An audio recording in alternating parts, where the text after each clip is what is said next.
Ladies and gentlemen, we are back again, and I hope every single one of you are doing well. You're going to need to fasten your seatbelts. Who's heard about the scientists that have gone missing and then been found dead mysteriously? People online are also linking the death of these scientists to recent UFO sightings. I mean, we've got some interesting clips that are going to make you question everything. Clips that are going to take us back to the origins of mankind. I'm telling you, you don't want to go anywhere, ladies and gentlemen. Fasten those seatbelts, hit that like button, and subscribe to the channel if we're newly watching. Be sure to watch to the end, because we're probably going to end this compilation today with some creepy, weird celebrity videos. We've got a lot on the agenda. Let's get weird. Then they go, you get a random traffic stop. And then, oh, it's Burchett. Anyway, it's late.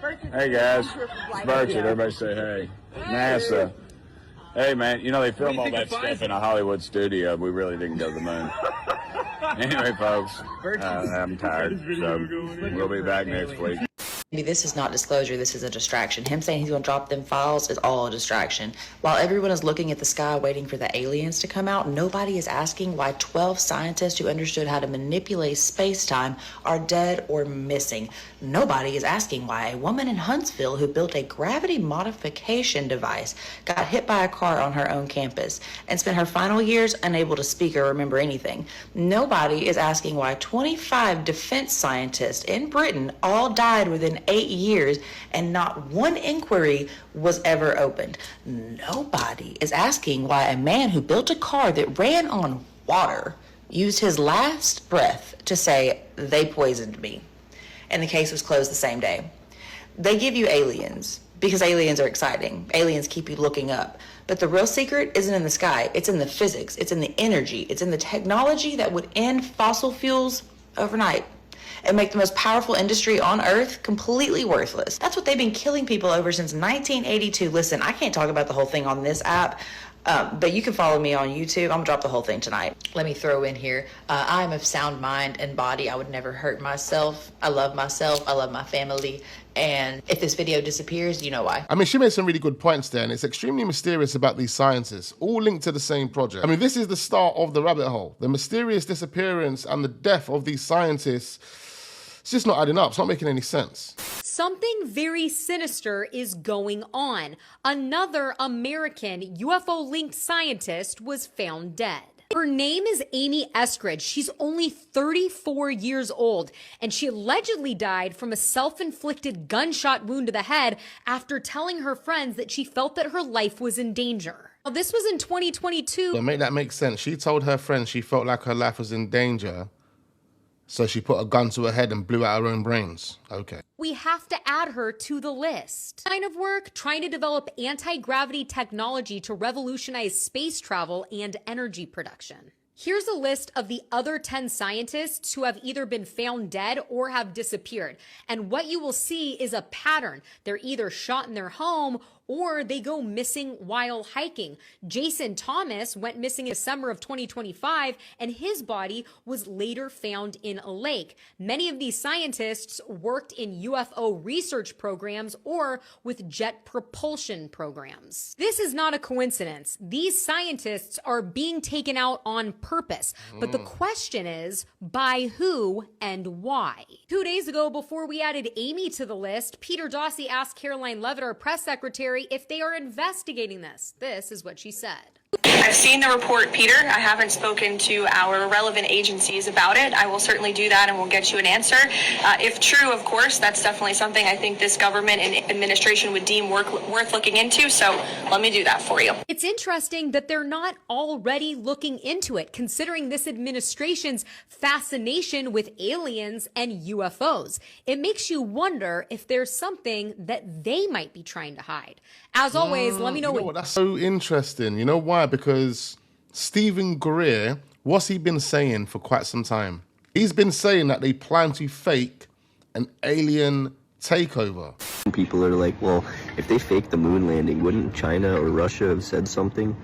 But the thing you guys need to realize is they all signed the same one world agreement order. They're all working together, even this bullshit with Iran and the New World Order, ladies and gentlemen. And Israel and the US. It's all bullshit, bro. They're all working together to fulfill a one world government, but it ain't gonna fucking happen because too many people are becoming awake and aware of what they're doing.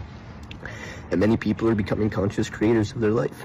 and it's not going to happen. They've already predicted every single possible way that this could end, and they can't find a way that they win. The light always wins in the end. So stop living in fucking fear.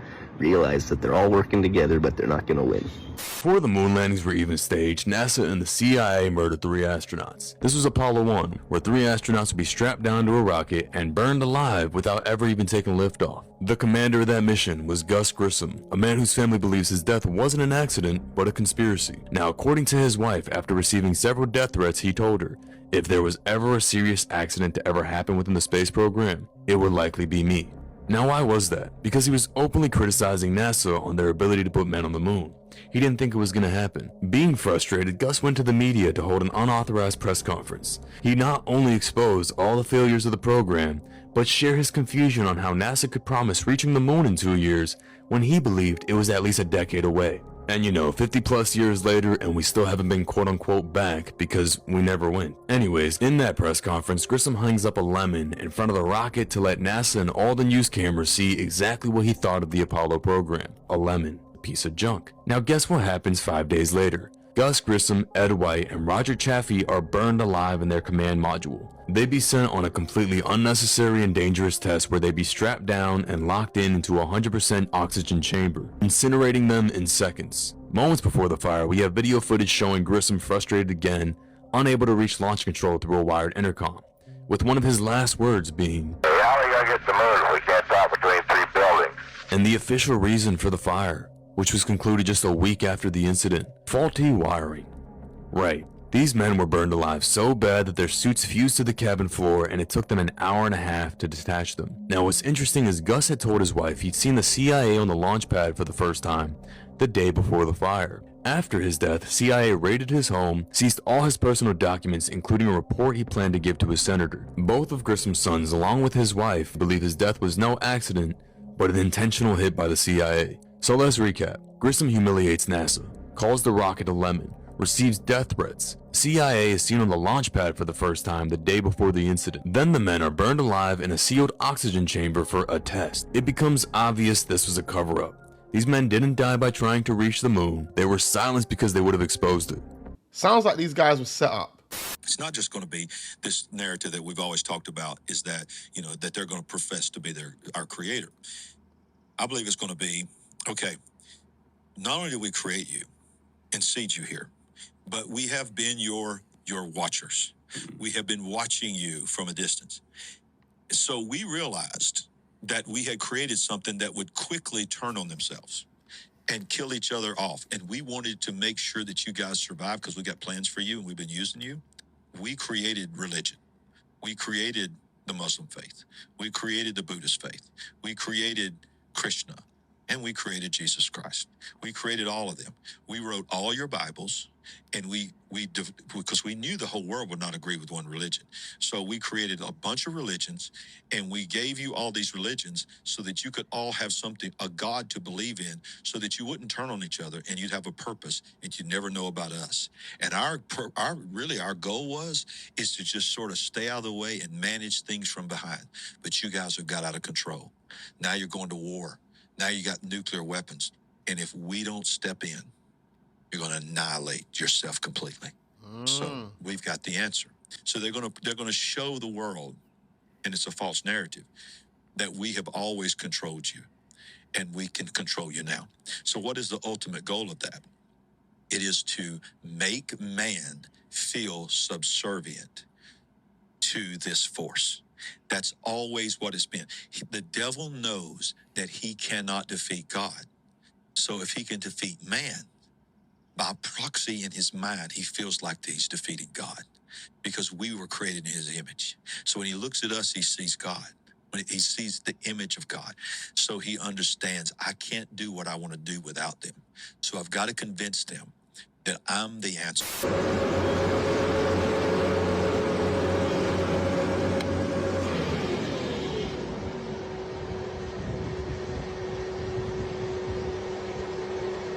Esto está pasando ahorita en los cielos, ahí muestro, para que vean que esto está pasando en los cielos.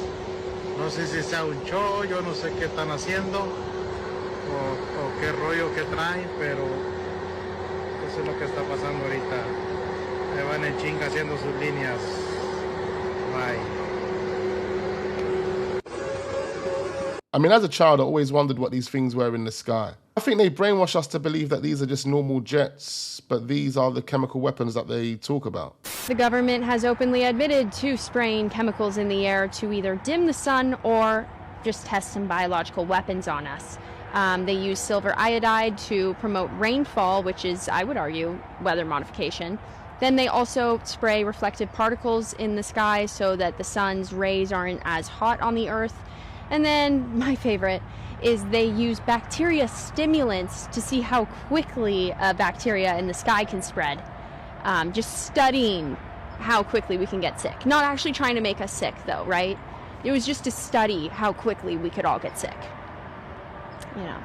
Anyways, this is my driver. Why do you need to study it? Why do you need... Oh, we're doing it because what if another country comes in and does that to us? No, our own country is doing that to us. Just... So illogical. So illogical. Whatever. I'm a conspiracy theorist, but you don't have to be one to find this weird. Back in the 1800s and early 1900s, there were hundreds of thousands of orphans being shipped across the United States. And it wasn't just the United States, other countries had massive orphan situations too. Around that same time, you have entire cities burning down, Chicago, Boston, San Francisco. You have thousands of adults being placed into insane asylums. And then you have these massive world fairs with buildings they say were just temporary and then torn down. Now I'm not saying anything crazy, but hypothetically, if someone wanted to reset the world and rewrite history by making sure the past is forgotten, what would that look like? Would it look like burned cities, the adult population being thrown into asylums, and tearing down remnants of the past, and then being left with orphans to repopulate the world and shape the narrative? Maybe it's all just coincidence, or maybe our history is a little more complicated and more weird than we were taught. But I don't know. I'm just a conspiracy theorist. Let me know what you think. I agree with what she said there at the end. I think history's been twisted. I think we've been told one big fat lie. Nah, this is about to get crazy. You guys remember how there used to be asylums like for crazy people back in the days? Check this out. What if the insane asylums from the 1800s weren't built for insane people at all? Think about it. People always say, if there was a reset, wouldn't everyone have known? But what if the people who did know were labeled insane? In the 1800s, all across America and Canada, massive insane asylums started appearing. Huge buildings, massive stone structures, some of the biggest buildings in the entire country at the time. But here's the strange part. Many of these cities were just being founded. So where did all of these insane people come from?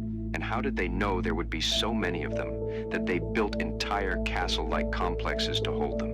Look at the Central Lunatic Asylum in Ohio. It looks more like a fortress than a hospital. Look at the Columbia State Hospital. At one point, it was the largest building in the United States. And then there's St. Vincent Hospital in St. Louis.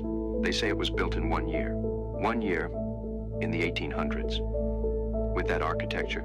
So you have to ask yourself, were these buildings really made to treat the insane? Or were they made to silence people who remembered a world that no longer existed?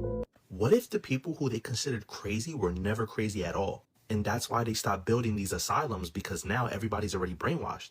It's like these people were probably never crazy to begin with. They were just exposing the truth, and that's why they kept building these massive asylums in the 1800s. They didn't want the truth getting out. And they saw it as a punishment. You get sent to the asylum. And once the truth got out and everybody that actually knew the truth was dead by getting old, that's when they stopped building these asylums. What the fuck, bro?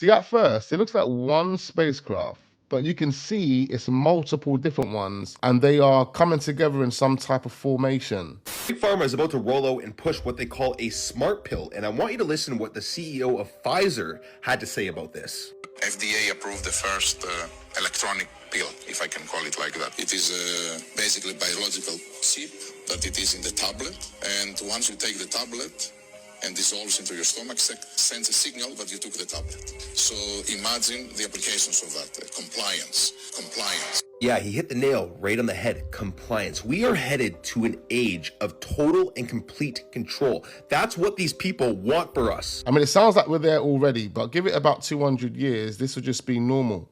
An electric pill. Like, explain the nuttiness of the Book of Enoch to people. Well, it's okay. So if you read it, it talks about the fall of angels, thus creating really the precursor of civilization that led to the first flood. I think that when you even go into potentially the technology that was given to mankind by these angels, it talks about the hidden beliefs and theories in astronomy, etc., metalworkings, all of it. But it really does explain, you know, you were talking about earlier how you have a lot of these religions around the world that kind of say the same thing. This is kind of the OG text that leads to those stories that we're hearing from many religions around the world. To talk about angels mixing with mankind and then seeding a super, essentially, race of humans that essentially were responsible for basically damning mankind to the flood. I mean, you hear about stuff in Greek and Roman mythology, people who had these super crazy powers, and you talk about it out loud and it sounds crazy, but that's what the book says. And then the fact that it was taken out and then it's poo-pooed, yet you have one of the oldest religions in the world, via the Ethiopians, that actually still have it. You have, you know, the Catholic Church that has books that are missing out of the King James Version. I'm just saying that, you know, when you read it, you should read it and decide for yourself. Don't listen to what I'm saying, don't listen to what you're saying, but truly give it a chance and see what you have to say. And then, you know, you're going back to this whole concept of, if you have this information pertaining to UAPs, whatever they might be, the origins. I mean, if you have a understanding of what Enoch was talking about, kind of makes sense. You know, the really old stuff is very strange. The Orthodox, I'm telling you, the Ethiopian Orthodox Bible, I actually had a staffer that went to Ethiopia. She was on a church trip, and she actually brought me back a copy, and she's like, you can translate it via Google Translation, so kudos to modern day technology. So I have it in my office, and actually when I did my swearing in, I actually did my swearing in on the Ethiopian Orthodox Bible. Wow. It's cool. It's direct translation. That's kind of crazy. This is nuts. I think we're probably going to be responsible for, like, the Book of Enoch sales probably increase on Amazon. Well, I'm going to buy it. I'm going to buy it. I need to read it now. You'll trip out if you read Enoch and then follow about the fall of mankind and the angels with, you know, and this is Christian theology, right? So, like, angels came down, rebelled against God, interbred with humankind. That would be, I think, a good starting point for what potentially the Anunnaki were. I mean, it makes sense to me as to why they would have raised that book. As we said earlier, history has been twisted. It's been flipped on its head. It's all about control. Enoch, the intrusion. And listen, whoever you are, thanks. Those monsters are my ancestors. Huh? I am of the generation to be born to this place. 10,000, perhaps 100,000 years from now. Enoch or Enoch? Come on! You're not alive yet? Like myself, you have traveled through a dimensional doorway. In my case, however, only time was affected, not location. Those monsters are my antecedents. It is a tool for traveling through the universe. This is our one chance to get home. We can't let him have it. If what Enoch says is true, son. Whatever that thing was, it said its name was Enoch. But we all know that's Enoch. Shh! Shut up! Now listen. I don't know where the hell that footage came from. I don't know what show that's from, movie, I don't know nothing. Maybe somebody on TikTok knows. Stop playing with me, son. This video is for entertainment purposes only. I don't know what the hell is going on there, guys, but you heard it. Truth in plain sight once again. Shh! Shut up! Listen. There's a lot going on, guys. There's a lot of things. So much more to come. So I can't show you it all at once, alright? Now listen, whoever that... Stop playing with me, son. It's not a game out here, guys. You know what time is it. Shut up. But I'll tell you one thing. If I ever see something like that, and I say, yo, Enoch, and it doesn't look, and I say Enoch, and it turns around, okay. I'm really, really concerned that this man has been able to get away with very serious and significant sexual aggression in plain sight. David Williams has long revealed himself to be extremely sexually aggressive, and he hasn't hidden it. And they had this thing called Hide the Sausage. He invites the audience members on stage where he simulates buggery and appears to kiss their bare buttocks. So I think, though, the worst one is this video I'm going to show you, because I do have a problem with this. And it features Mark Ronson. Don't know if you know who Mark Ronson is. Mark Ronson is very famous music producer, and he famously did Amy Winehouse's Back to Black album. And Mark Ronson was at a charity event. Williams was doing his routine, his shtick, and he invited Mark Ronson up onto the stage. Very aggressive, as you can see. He's on top of Mark Ronson. Mark Ronson's trying to get up. Williams doing everything he can to take down his trousers. Look how extreme he is. Does everything he can, rips them down. Mark Ronson is looking extremely distressed. Cosmic, that is assault, and it's never ever been seen as assault. Look at it. Absolutely, outrageously disgusting and abhorrent, and he was allowed to get away with that. And not only he should be in prison, Marco. Yes, absolutely. And what is he doing at this? It's actually crazy when you think about it. That's at a charity event live on stage as well. Moment in time with Mark Ronson's bits. And so Mark Ronson was, frankly, naturally very distressed after dealing with that. Imagine. And there he is. He's like, what the hell just happened to me? And David Williams, the day after, he was asked about it. And you know what he said? It really disturbed me a lot. Actually, it's the language of a rapist, frankly. What he actually said is, when I put my mind to it, I have the strength of 10 men, so there's no stopping me. Mark is a cool, calm character. To put him in that position was out of his comfort zone. I offered to buy him a new suit. He said it wasn't necessary because he gets them free from Gucci. That, to me, was a clear sexual assault. Yeah, no cap, man. She wasn't lying there. Extremely disturbing behavior from David Williams, man. And it's not only David Williams. There's a number of celebrities out here that have done some weird things. Let's leave it there. We're going to leave it right there, ladies and gentlemen. I think we've had enough for today. We've had enough for today, but we are going to be back here again tomorrow. I need you guys back here again. Plenty more videos like this uploading. Make sure you guys subscribe to the channel if we are newly watching, and turn your notification bells on, because these are going to get bigger, they're going to get better, and I don't want you guys to miss out. So be sure to hit that like button, leave all your thoughts, all your comments down below. Share these videos and tell a friend to subscribe to this channel, and make sure you tell their friend to tell their other friend and their other friend to subscribe to this channel. Ladies and gentlemen, it's been an absolute pleasure. Thank you ever so much for tuning in. I look forward to seeing you guys on the next one.